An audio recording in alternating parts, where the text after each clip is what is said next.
Selamat pagi sahabat belajar kelas 5. Assalamualaikum warahmatullahi wabarakatuh. Bagaimana kabar kalian hari ini? Semoga kita semua dalam keadaan yang sehat dan selalu semangat. Sahabat-sahabatku semuanya, hari ini kita akan belajar materi pembelajaran di tema 5, subtema 1, pembelajaran yang keempat. Materi yang akan kita pelajari kali ini meliputi yang pertama, mengenal kondisi geografis Indonesia melalui peta. 2. Menjelaskan usaha pemimpin dalam mempertahankan kemerdekaan Negara Kesatuan Republik Indonesia. Ayo saatnya lebih konsentrasi. Simak baik-baik ya. Indonesia memiliki kondisi geografis yang unik di antara negara-negara yang ada di kawasan Asia Tenggara. Perhatikan dengan seksama peta Indonesia berikut ini. Bentuk negara yang terdiri atas pulau-pulau seperti Indonesia disebut negara kepulauan. Negara kepulauan merupakan salah satu ciri dari negara maritim. Negara maritim adalah negara yang memiliki luas laut lebih besar dibandingkan dengan luas daratan yang terdiri atas pulau-pulau.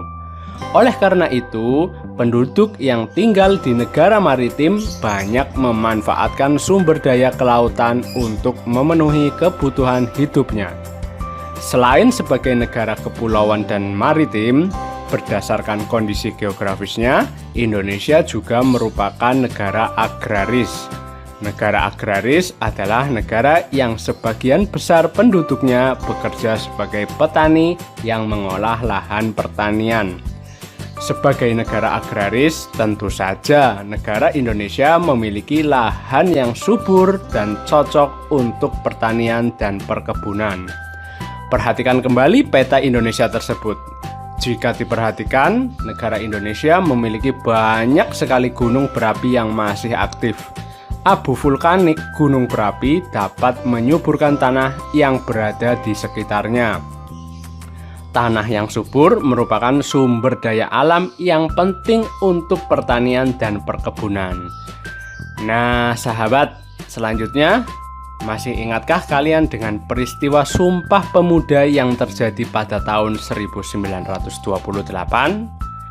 Kalian tentu ingat juga dengan sumpah yang telah diikrarkan para pemuda mewakili masyarakat Indonesia. Bagaimana menurut kalian peran para pemuda saat itu? Apa akibat dari sumpah tersebut bagi bangsa dan negara Indonesia? Yuk simak lebih lengkap penjelasannya. Usaha mempertahankan Negara Kesatuan Republik Indonesia. Pemikiran tentang pentingnya persatuan dan kesatuan bangsa untuk mewujudkan negara yang berdaulat tidak lepas dari pengaruh berdirinya organisasi Budi Utomo. Budi Utomo berdiri pada tanggal 20 Mei 1908. Organisasi itu berdiri berdasarkan pemikiran seorang lulusan sekolah dokter Jawa atau Stovia bernama Dr. Wahidin Sudirohusodo. Dr. Wahidin Sudirohusodo ingin mengubah cara berjuang rakyat Indonesia dari perjuangan fisik kepada cara perjuangan melalui pendidikan. Ide ini menarik perhatian seorang mahasiswa Stovia bernama Sutomo, yang pada akhirnya mendirikan organisasi modern pertama di Indonesia bernama Budi Utomo. Perjuangan Dr. Wahidin Sudirohusodo dan Dr. Sutomo adalah berusaha membangkitkan kesadaran masyarakat Indonesia kala itu terhadap pentingnya persatuan dan kesatuan bangsa tanpa perlu mempermasalahkan perbedaan agama dan suku. Keberadaan Budi Utomo telah menumbuhkan semangat dan menandai terjadinya kebangkitan bangsa secara nasional. Sementara kebangkitan pemuda Indonesia ditandai dengan peristiwa Sumpah Pemuda pada tanggal 28 Oktober 1928. Pada kenyataannya, semangat persatuan dan kesatuan selalu mendapatkan tantangan. Tantangan ini berupa perlawanan dari bangsa asing maupun tantangan dari warga negara Indonesia yang tidak menginginkan persatuan bangsa. Untuk melawan kekuatan asing, muncullah perlawanan masyarakat di segala penjuru Indonesia yang melahirkan tokoh-tokoh yang gagah berani. Jenderal Sudirman dan Bung Tomo merupakan dua dari sekian banyak tokoh nasional yang terkenal berani melawan kekuatan asing yang mengancam kesatuan negara Indonesia. Kedua tokoh tersebut berjuang sekuat tenaga untuk mempertahankan kemerdekaan Indonesia yang telah diproklamasikan pada tanggal 17 Agustus 1945.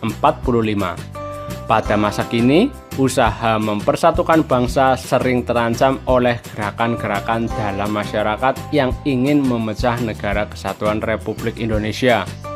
Gerakan Aceh Merdeka di Aceh dan gerakan organisasi Papua Merdeka di Papua merupakan gerakan masyarakat yang ingin memisahkan diri dari NKRI pada masa Orde Baru.